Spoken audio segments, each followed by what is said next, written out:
You know, the spiritual side of life is bigger for some than others. Well, with Bridge City News airing on the Miracle Channel, we often hear from viewers about their spiritual needs, growth, and even questions. Over 50 years ago, a man from Medicine Hat, Alberta, by the name of Terry Law, saw that there was a real spiritual appetite in countries where Christianity was not well known or not even allowed by the governments of those nations.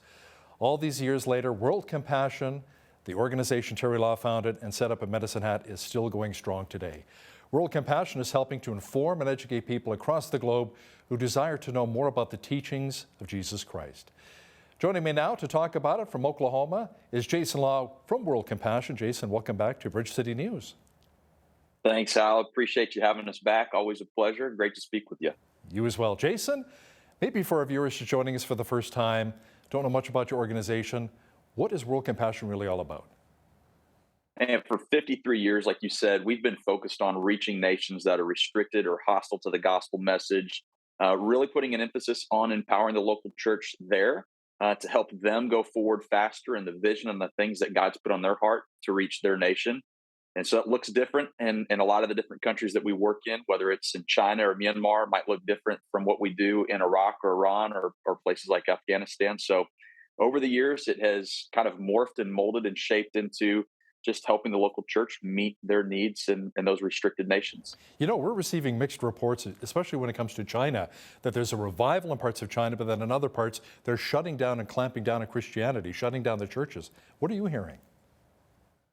Yeah, one of the things that we've said in China, I've been traveling there almost my whole life, even as a kid, and a lot in the last 20 years. If you've heard it, it's probably true. China is really big, and some people talk about how tight, restricted, and oppressed it is, and others will come back and say, "Man, it's opening up," and it can be based on a general location of where they're getting that information and what local governments and how they're operating. But generally speaking, right now, China absolutely, beyond a shadow of a doubt, is definitely being clamped down on in terms of their restrictions, their freedoms from a federal government level.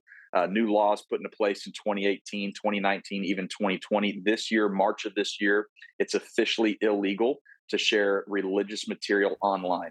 And so Wow. you can imagine in today's world how much that has impacted the church. So, you know, we've always provided physical materials. Last year, we actually launched an online platform for our discipleship and leadership training material to get into as many of the hands of the people as we can. Well, that's now illegal. So we run great risk running that on an online platform. So we're having to backtrack, so to speak, and really put an emphasis back on physical books or physical devices, MP3 players, things like that, to get that material into people's hands. So yes, very true.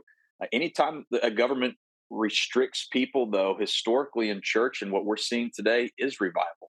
And so I think the answer to that question is it's both. Yes, there's great restriction, but there's also a great hunger and a great revival happening as a result of that. How about in some of the more predominantly Muslim nations, including Iran and Iraq and even Syria? Are you able to reach people with the gospel of Christ? Yeah, big boom right now, Hal, in Iran. The church growth rate is over 19%. A couple of years ago, we were hearing numbers at 5%, but they're at 19% right now. That's about 85 million people in Iran, and 40% of them, a recent research poll showed that 40% of them don't identify as Muslim anymore. So that's over 50 million people Wow. who, over the last several decades, last 20 or 30 years, have been slowly turning their back on Islam and reaching out and searching for different things. And I think we're seeing that escalate right now in a very large way. One of the Iranian pastors that we work with a couple of weeks ago, he shared with us, he goes, you know, the Iranian regime, and maybe I shared this last time I was on, but the Iranian regime has done more for the gospel in the last 100 years than 100 missionaries could have done. And so you've got two generations of people on the earth in Iran right now that don't like what radical Islam has to offer. And so we read that stat that 40% of them don't identify as Muslim anymore. They're not identifying with the faith of their ancestors. That doesn't mean, however, they're running towards Christianity. They're running towards something else. But Christianity and Islam have a lot in common. We're monotheistic, so we believe that there's one God. They understand that Jesus was a good prophet. So, really trying to focus on those commonalities to answer some of their questions, but they're searching for truth. And so we're really trying to help mobilize the church there in Iran. We set a goal of reaching 100,000 people with the gospel message this year through our Bible distribution program. And it's really more about empowering an evangelistic movement. Thousands of people in house churches all throughout Iran carrying these Bibles that we're smuggling in and hand delivering it to people who have either reached out through social media or phone calls through Christian television programming, asking questions about Jesus or asking for a Bible. We're able to literally mobilize people to meet with them one on one, putting that Bible in their hand and answering questions about Jesus, getting to know them, further sharing the gospel message. And so, in that way, really helping to empower an army of evangelists there, inviting them to be a part of their house churches when they feel it's safe. And so, just an incredible thing is unfolding in Iran right now. You know, it's really interesting how we're sending out people and then tracts, teaching people about the gospel of Jesus Christ in Muslim nations, Buddhist cultures, Buddhist countries as well. But how about some of the African nations sending missionaries to Canada and the United States preaching of the gospel of Jesus Christ? Because they say there's not as much of a Christianity as there used to be here in North America. Yes, same here in America. Just down the road from you guys, a long way down the road. I've got a friend, just a testimony of that he's from the UK, and although we consider them, and they're an ally and they're friendly and they're very similar to our culture, he's coming over here to plant a church, and Wow. I think we're seeing that, and I think it's healthy in a lot of ways. That for us, it's like, hey, we're not the only ones that carry this great commission. In a lot of ways, we're moving into if not already, a post-Christian society. And so there's people around the world that are seeing what's happening in Canada or in the United States, North America in general. And they're saying, hey, you guys, don't forget your roots, don't forget your heritage, don't forget this gospel message you reached us with. And I think God's pulling on their hearts and sending them back in a way saying, hey, don't forget, remember. And I think it's healthy. So, Jason, how are you able to reach people in countries where it's very volatile and they're very anti-Christian? So that the governments are not able to work with you as much as you would like, perhaps. Yeah, well, be wise as serpents and harmless as doves. So you've got to be wise about what you do. There's some places like Iraq where in the Kurdish region, we've got great favor with the local government there. They've always been supportive of what we've been doing. There's other countries like Iran or China or Myanmar where we really don't want the government to know that we're there and what we're doing. One of the things that we do when we are there, and anytime we do a conference or we're talking to people such as our staff over there, or we're leading any of the Bible school students, is that we still honor the local government.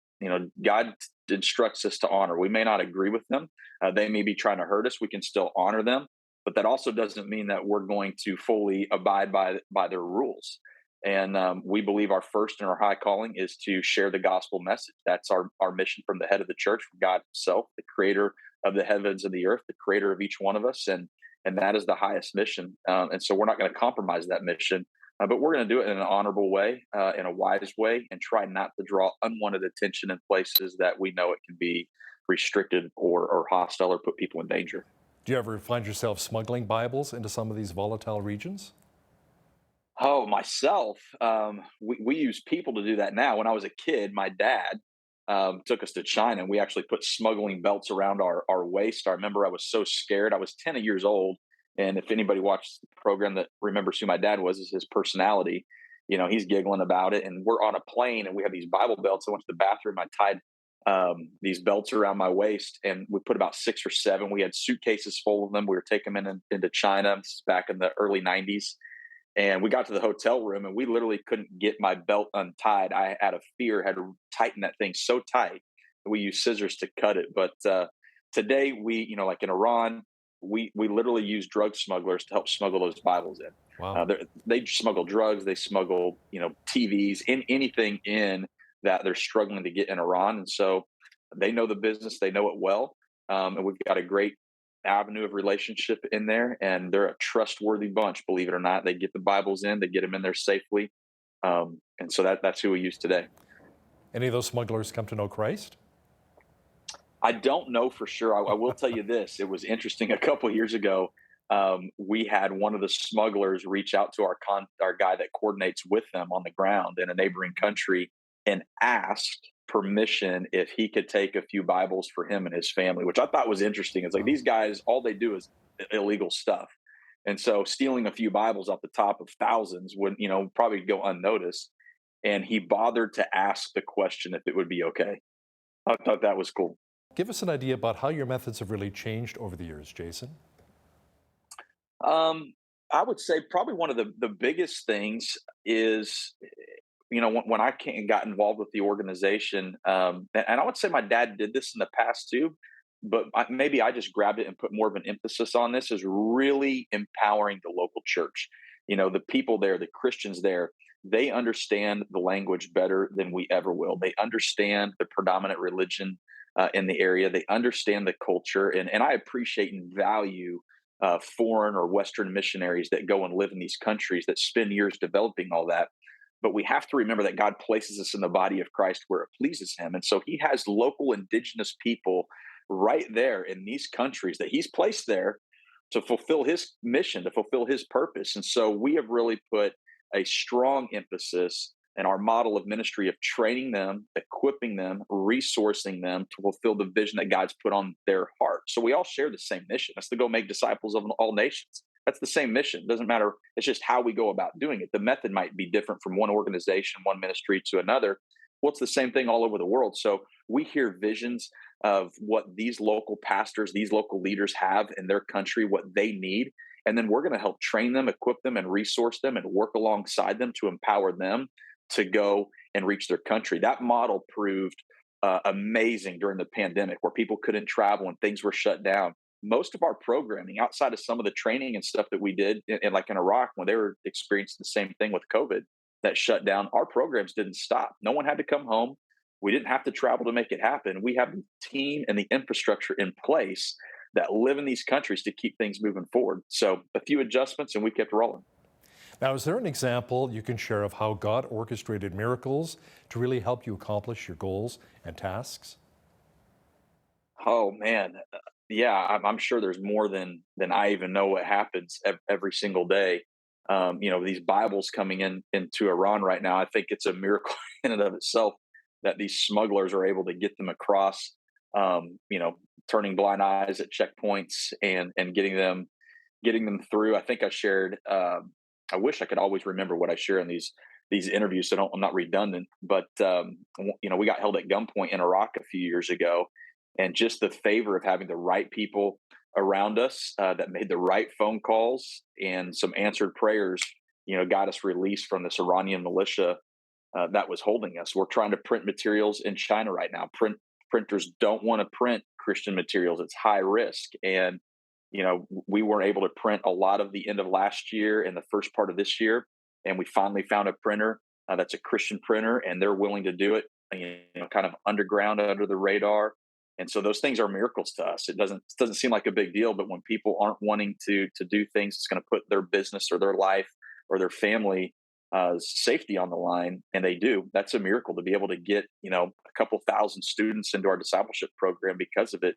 And we call those miracles. We call them wins. So we talked about some of the risks that new believers face in some of their home nations.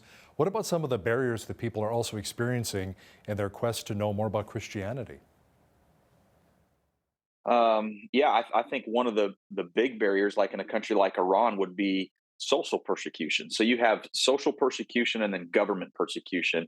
Iran, you have both of those things, and so it's just a lot of stress sometimes on these people to say, okay, I don't even know if I can talk about my faith or learn about my faith because my wife, the person that I sleep next to in bed, is not a Christian, or my husband is not. And so they Right. have to navigate things like that every single day. What is their family going to do? Is their family going to disown them? And on top of government restrictions in China, it's probably more of a government restriction, as I shared earlier. Just how do they navigate getting access to material now that it technically is illegal to share religious content online? How do you study? How do you find for people that want to go to Bible school? How do you go to Bible school? Right. How do you really dive in and develop that spiritual maturity? Because it's teaching materials, it's resources that we take for granted. It's just in our everyday lives, it's so accessible. We can Google something, we can pull something off the shelf, we can go to Amazon, we can buy something. Those things are blocked in China right now, and so they're just having to navigate all the challenges that come with that. And that's one of the things we're trying to help them do. Jason, we only have about 30 seconds left here, but how can people find out more information about World Compassion? Yeah, we need people. We need partnership. They can go to worldcompassion.tv, learn about us. I encourage everybody, learn about the people that you're partnering with. We're 53 years strong. We've got a great legacy, a great heritage, a strong team. And I invite people to be a part of it with us. We consider financial partners, people who join with us with their resources, with their prayers. We consider them just as much a part of our team as anybody in this building who's on staff with us right now, because we can't do this without you guys. So I invite people, check us out online, check us out on Facebook, Instagram, learn about us, and then jump on board. We need you. We got a lot of out in front, especially closing out 2022 here, that we have to accomplish yet. Jason Law with World Compassion, thanks so much for joining us today from Oklahoma. Thanks, Al. Thanks for having me.